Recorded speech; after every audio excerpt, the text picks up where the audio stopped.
मुजफ्फरनगर में जब गोलियां तड़तड़ाईं तो उससे न केवल पश्चिमी उत्तर प्रदेश हिला बल्कि हरियाणा और पंजाब तक मानो उन गोलियों की गूंज सुन गई। सतपाल मारा गया, जिसे जरायम की दुनिया में सत्तू कहा जाता है। उस सत्तू की आपको कहानी सुनाएंगे, क्योंकि वो सत्तू जो कभी एक बेहतरीन बॉलर माना जाता था, जिसने रणजी के मुकाबले में बड़े बड़े खिलाड़ियों को पस्त कर दिया था, जो एक बहुत बड़ा क्रिकेटर बनना चाहता था, वो कैसे बना क्राइम की दुनिया का किंग। किस तरह से उसके पीछे 4 राज्यों की पुलिस पड़ी हुई थी और किस तरह से वो मासूम बच्चियों को अपना निशाना बनाता था। क्राइम की दुनिया में रंगदारी से शुरू हुआ उसका ये सिलसिला किस तरह से सीरियल रेपिस्ट तक पहुंच गया। आज उस सतपाल उर्फ सत्तू की कहानी। नमस्कार, आप देख रहे यूपी तक और आपके साथ मैं हूं सुषमा।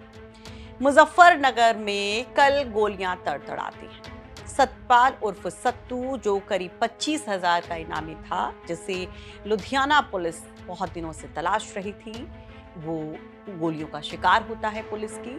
उसके बाद उसे हॉस्पिटल ले जाया जाता है। हॉस्पिटल में डॉक्टर्स उसे डेड डिक्लेयर कर देते हैं। इस एनकाउंटर में 2 पुलिस वाले भी घायल होते हैं और ये जो पूरा एनकाउंटर था वो एक केस के सिलसिले में था। दरअसल सत्तू जो है 15 साल से लुधियाना की जेल में बंद था। 6 फरवरी 2026 को वो अपनी तबीयत खराब बताता है, उससे हॉस्पिटल ले जाया जाता है और इसी दौरान वो पुलिस को चकमा देकर फरार हो जाता है। फरार होने के बाद सत्तू की क्रिमिनल हिस्ट्री शुरू होती है उत्तर प्रदेश में। 4 महीने के अंदर उसने यहाँ पर 10 से ज्यादा नाबालिग लड़कियों के अपहरण करने के बाद रेप जैसी और गैंगरेप जैसी घटनाओं को अंजाम दिया। अब ये जो पूरा केस था जिसमें उसका एनकाउंटर हुआ, पहले वो जानिए, फिर आपको एक क्रिकेटर से किस तरह से क्राइम की दुनिया में सत्तू शामिल हुआ, किस तरह से 2010 में वो तमाम अखबारों की सुर्खियां बना था, किस तरह से छोटे राजन तक से उसके कनेक्शन की बात कही गई, वो हर एक चीज बताएंगे। 19 जून को एक व्यक्ति ने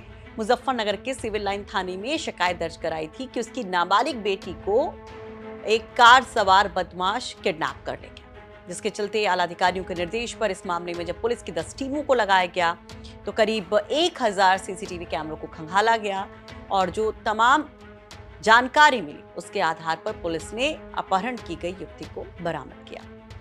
और इस बीच में सत्तू को पुलिस की गोली लगती है। कहा जाता है कि सत्तू को घेरती है पुलिस, वो सरेंडर करने के बजाय फायरिंग शुरू कर देता है पुलिस टीम पर और उसी में वो मारा जाता है। अब सत्तू के बारे में अगर आपको बताएं तो एक पॉलिटिशियन का भी उसका किरदार रहा। सत्तू जो है बेसिकली जो है वो रहने वाला है चंडीगढ़ का।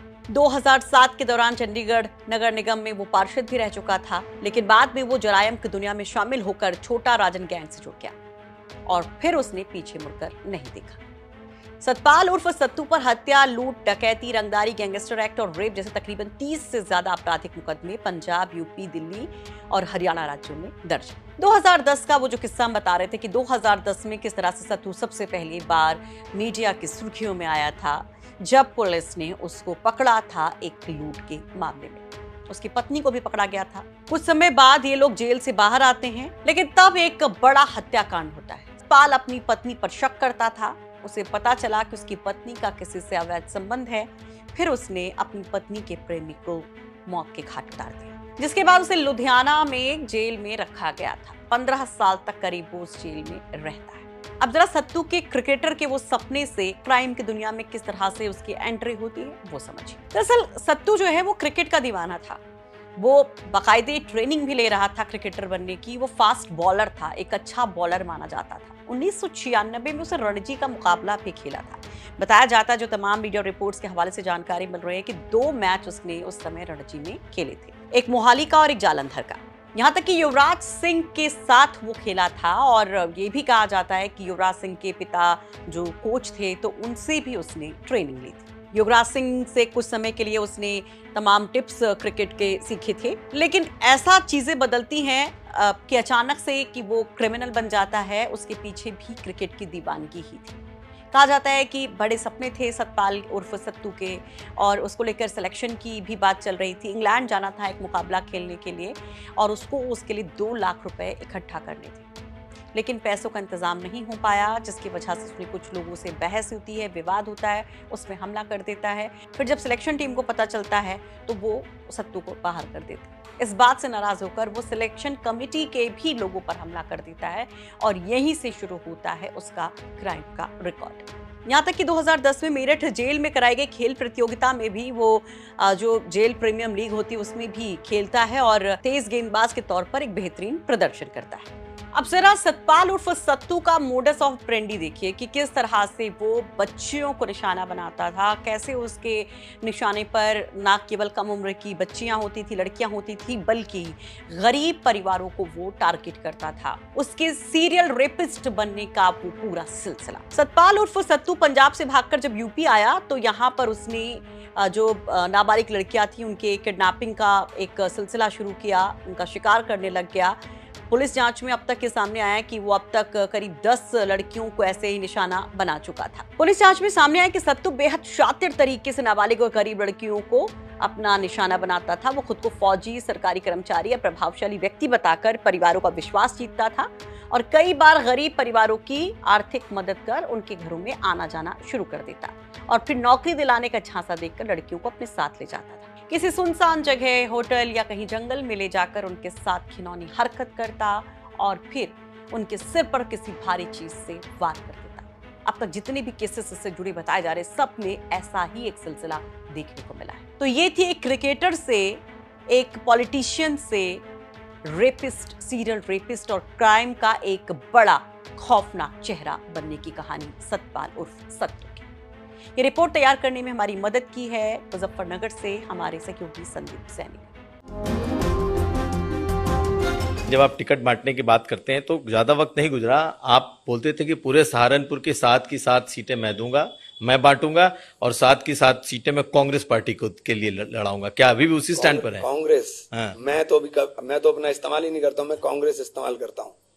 कांग्रेस जो कांग्रेस की वो होगा, ये कांग्रेस का मजबूत जिला है और सब कांग्रेस की सीट यहां लड़ेंगी।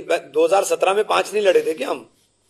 2017 में तो अखिलेश जी मुख्यमंत्री थे, तब भी तो मैं 5 ही लिए थे, तब तो मैं एमपी भी नहीं था। तो इसमें आश्चर्यचकित करने वाली तो कोई ऐसी बात नहीं है जो मैंने बोल दी है। इसमें कोई आश्चर्यचकित करने वाली बात नहीं है। अखिलेश जी मुख्यमंत्री थे, मैं कुछ भी नहीं था। 5 लिए थे हमने, 5 लड़े थे, तो अब के लड़ दूंगा तो कौन सी बड़ी बात होगी? तो 5 लड़ेंगे या 7 लड़ेंगे? नहीं, 5 ही लड़ेंगे। 5 ही बोला था मैंने, 5 ही लड़ेंगे, लड़ेंगे इंशाल्लाह। मतलब सहारनपुर की 5 सीटें कांग्रेस पार्टी ही लड़ेगी। हाँ, तो क्यों? पहले भी लड़े थे भाई, 2017 में जब थे तब भी लड़े थे, अब भी लड़ लेंगे। उसमें कोई आश्चर्यचकित करने वाली बात थोड़ी है। तो आशु मलिक को इस बार आप जिताने की कोशिश करेंगे? किसको? आशु मलिक को। देखिए, मेरा से आशु मलिक, आप पता नहीं आशु मलिक को क्यों मेरे साथ जोड़ते हैं।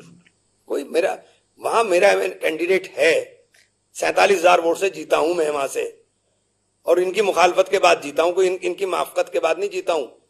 मैंने कहा मैं मुनाफिक नहीं हूं।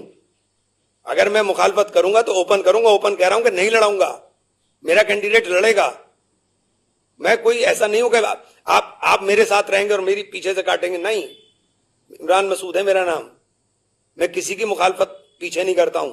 मुझे जो करना है फ्रंट पे करूंगा, पीछे कुछ भी नहीं करूंगा। तो इस बार आप क्या करेंगे? मेरा कैंडिडेट लड़ेंगे, 5 लड़ेंगे ना, कहता हूं मैंने, 5 लड़ेंगे मेरे, और कोई आश्चर्यचकित करने वाली बात नहीं।